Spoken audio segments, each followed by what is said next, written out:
Hi friends, welcome to Neora cakes.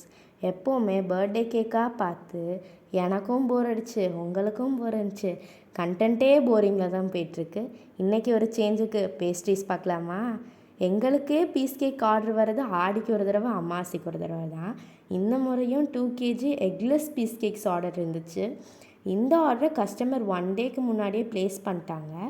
ஆனால் அப்போ எங்கள் அம்மாவுக்கு நிறைய கேக் ஆர்டர்ஸும் டெலிவரியும் இருந்தனால இந்த கேக்கை அக்செப்ட் பண்ணிக்கல எங்கள் அம்மா தான் வந்து தனியாக கேக்கையும் செஞ்சு டெலிவரியும் பண்ணிகிட்ருக்காங்க. நாங்கள் டெலிவரி பர்சன்ஸ்லாம் வைக்கலை.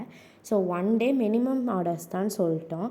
பட் இந்த கஸ்டமர் வெயிட் பண்ணி நெக்ஸ்ட் டே சேம் ஆர்டரை எங்ககிட்டே ப்ளேஸ் பண்ணாங்க. இந்த மாதிரி கஸ்டமர் கிடைக்கிறதுக்கு தான் நாங்கள் கொடுத்து வச்சுருக்கணும். இது எக்லெஸ் கேக்குன்றனால ஹைட் அந்தளவுக்கு கிடைக்காது. ஸோ 2 லேயர்ஸாக கட் பண்ணி ஸ்ட்ராபெரி அண்ட் ப்ளூபெர்ரி ஃப்ளேவர்ஸ் கொடுத்து இந்த கேக்கை நாங்கள் கம்ப்ளீட் பண்ணிட்டோம்.